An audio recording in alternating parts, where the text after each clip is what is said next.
DJ Pradeep Chauhan. गोरी चल जइबू ससुरावा तोहे कैसे हम भुलाई। गोरी चल जइबू ससुरावा तोहे कैसे हम भुलाई। मनवा कहीं ना लागी हो, मनवा कहीं ना लागी हो, किनके जहर हम खाई।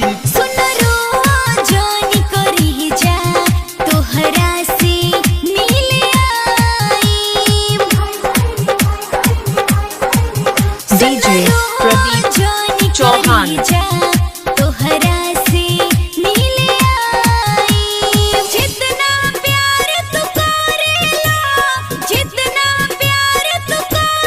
डीजे प्रदीप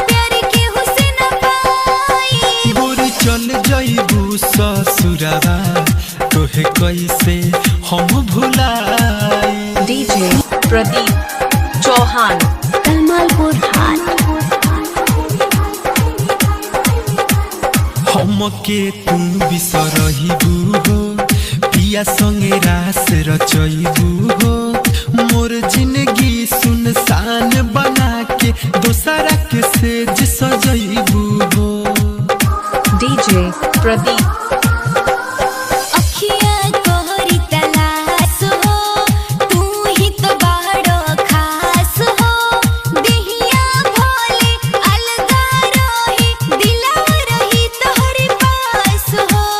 तोहरे वियोग में जानू हो, तोहरे वियोग में जानू हो, हम जल्दी पगलाई।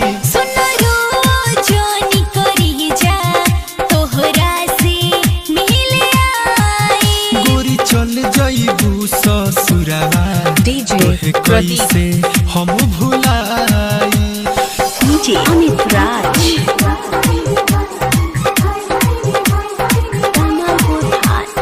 याद आई तो आ जइह, गम के आंसू बहा जइह। हम ना रहेम एह दुनिया में, मोर कबर पर फूल चढ़ा जइह। कैसे करी तो ही माना हो, मुश्किल बारी समझाना हो। हम तो हरदम तहरे रहेम, सोना डीजे प्रदीप छोड़ी के जतारू तनु पांडे हो, छोड़ी के जतारू तनु पांडे हो। हम मनोज से बताई।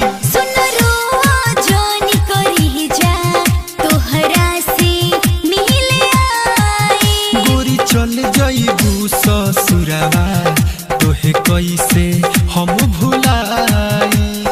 मनवा कहीं ना लागी हो, मनवा कहीं ना लागी हो, किनके जहर हम खाई।